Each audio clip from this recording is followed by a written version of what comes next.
Hey, what's up? Welcome into the Ozone Show. I'm Neyenhouse. Yeah, you get me for the whole half hour tonight.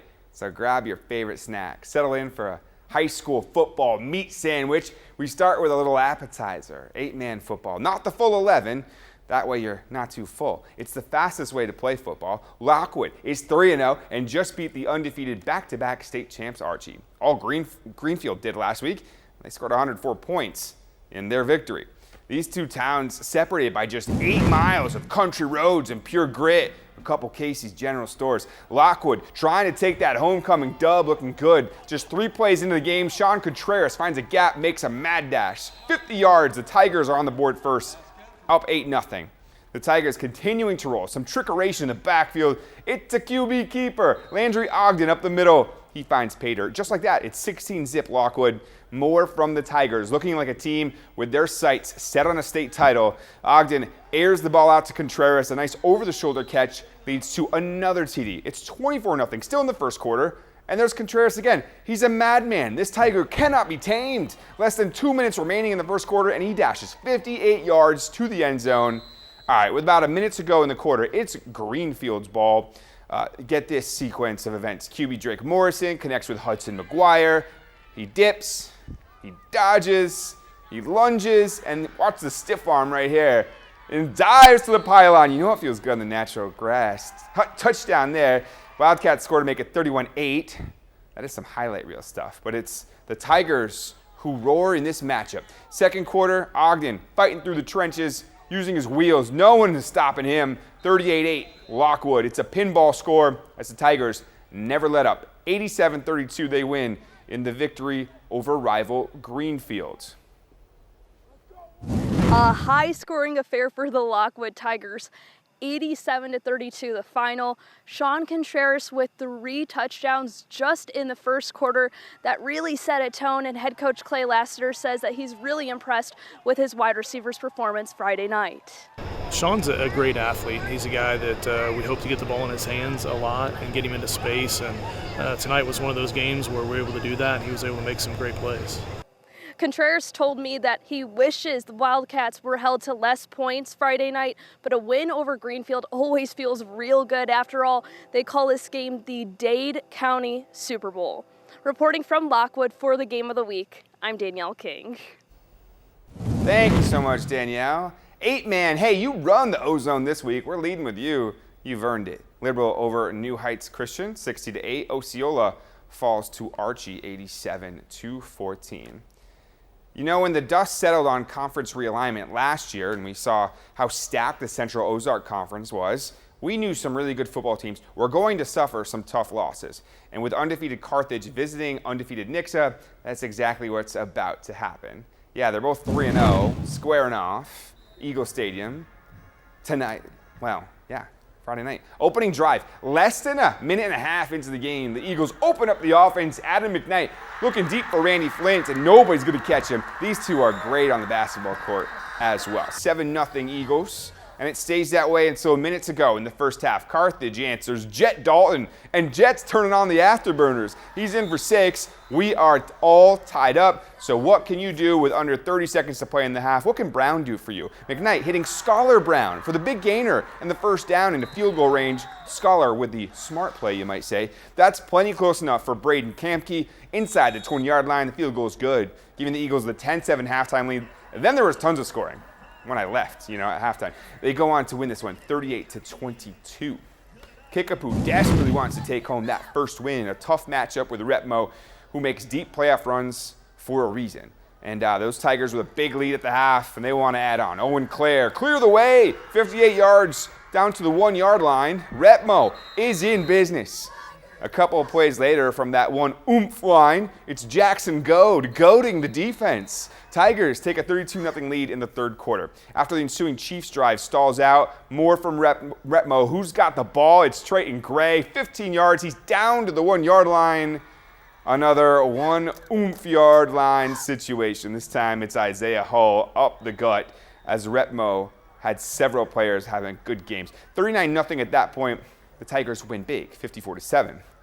Ozark trying to get back to 500, but facing a tall task against Webb City, whose only losses to Nixa this year. Right away, the Cardinals get on the board. This is Mason Williams running like people are chasing him because they are. It's a 55-yard scamper as Webb City draws first blood. And what's the score? There it is. Oh, hey, right there. Back come the Tigers, though. Jet Easley, doing it easily. He hauls in the Peyton Russell deep ball to score. Just like that, the Tigers pounce back. Wait, what's the score? What's the score? Wait for it. Wait for it. There it is. 7-6. Look at that. But just too much from Webb today. It's Gabe Johnson this time, and that is a big gainer. That is another TD for them. This game had all the points as Webb wins 52-35. Hey, go to Thursday night. Starting QB Cash Newberry out with an injury for Glendale against the Eagles of Joplin. Opening drive for the Eagles. 4th down and 2. Going for it. The Falcons defense stiffens. Caw-caw! Turnover on downs. I'm sure they make that sound all the time in practice. But the ensuing Glendale drive would stall. So the Eagles take over, and apparently, well, they took it personally. Travion McCadney up the gut for the 6-yard TD rush. It's 7-0. Same score later in the first. It's Trenton McCadney with the play fake, finding Hayden Wolf deep. He howls at the moon. It's 14-0. Same score in the second quarter. Trenton McCadney again from midfield, and he is running. He is fast, and no one is going to catch him. 50 yards to pay dirt. 21-0. Glendale trying to make something happen through the air. Backup QB Will Ross finds Trevor He-Man with a big gainer to pick up the first down. But the Eagles would end that drive a couple plays later with their second interception of the game. Glendale would score a couple second-half TDs, but Joplin wins 42-21. Neosho at Waynesville, elsewhere in the Central Ozark Conference. 72-21, Neosho prevails. And it's Lebanon over Willard 55-34. We have reached our first break, but do not go away. Both Logan Rogersville and Springfield Catholic try to stay unbeaten and improve to 4-0 as the Ozone rolls along.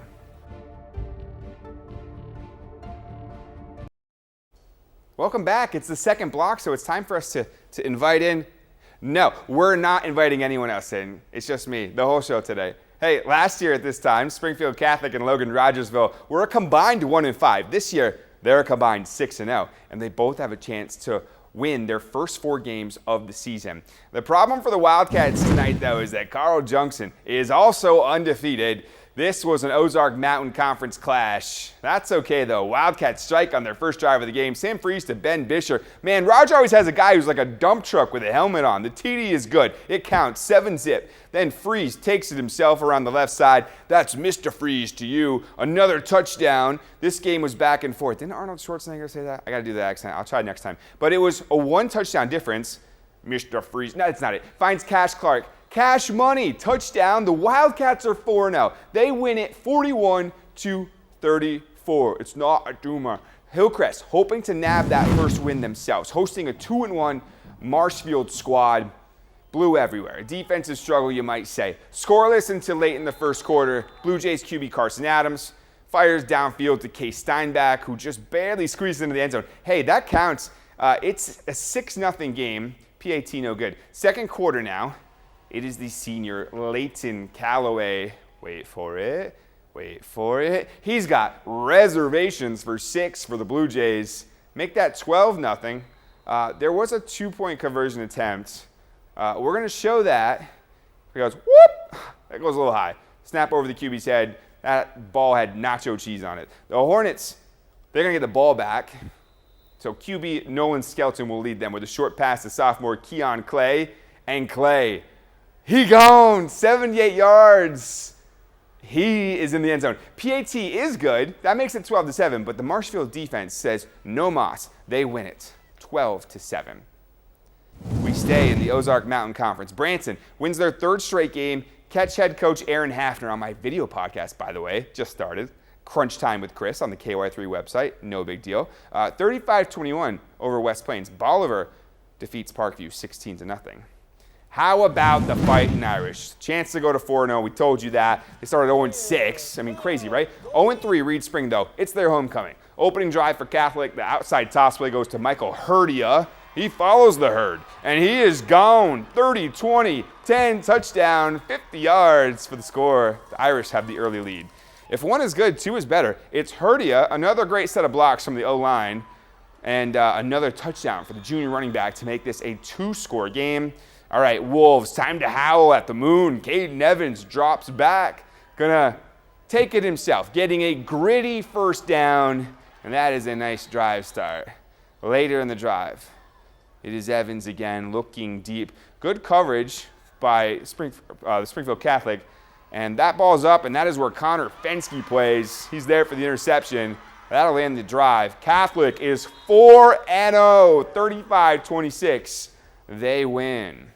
More Mid-Lakes. Buffalo circles the wagons to get their first win. They beat Stratford 25-13. Fairgrove, big winners, 48-0 over Hollister. Forsyth erases, check this out, a 15-point deficit with under 4 minutes to play to beat Clever by 1 point, 43-42. Let's head to the Natural State. Thursday night, Mountain Home beats Rolla 37-10. Their arch rival Harrison with a bye week. Berryville is 3-0 following last year's 1-9 season. They win over Yellville Summit 42-22. And Green Forest on a neutral field in a battle of the greens. They didn't look very green. 42-26 win over the Greenland Pirates. Yeah, they are winners, you might say. It's time for our next break. But when we come back, we check in on the Big 8. It's massive. Last year, Castro beat the eventual state champs Lamar. Could they do it again? We will show you next.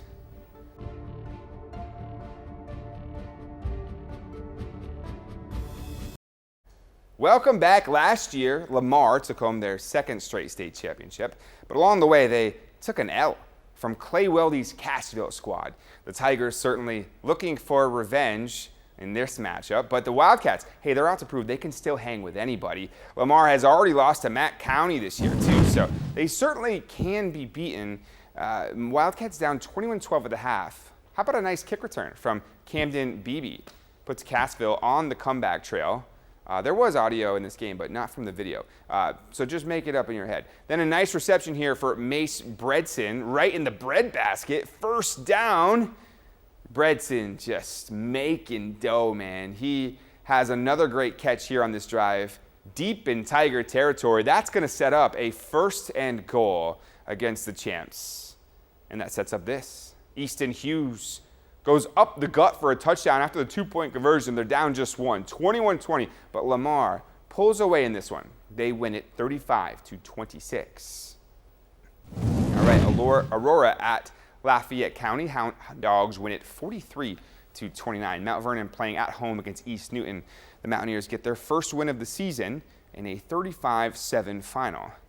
Mack County at Nevada. The Tigers win 35-21. Seneca at Monet. Look at that score. The number 1 ranked Indians take the win 68-52 to remain undefeated. Those Cubs, though, they can really score. All right, don't be a menace to South Central. Houston blanks Kabul 55-0. Liberty over Ava 35-3. And Thayer wins over Salem 55-16. Mountain Grove beats Willow Springs 54-14. In the Southwest Conference, Marionville's 48-game regular season winning streak is snapped at Southside Charter, who made the Final Four in Arkansas's Class 4 last season. 35-14, the final there. The Comets had not lost a regular season game since before COVID was a thing. Skyline falls at Lathrop 28-24. And Stockton over Sarcoxy 40-32. Ashgrove beating Pierce City 50-27. One more from the Southwest Conference as Miller wins by 40 over Diamond 54-14. And Warsaw goes into the Sherwood Forest, steals from the rich, and doesn't even give it to the poor. They win at Sherwood 61-0. Cole Camp falls to Crest Ridge 34-24. And Camdenton loses at Helias Catholic 56-6. El Dorado Springs over Versailles 50-6. It is time for another break in the action, but the action's about to return. We'll introduce you to a pair of Liberators who have their opponents seeing double on the tennis court, and that makes them our Athletes of the Week. Stay with us.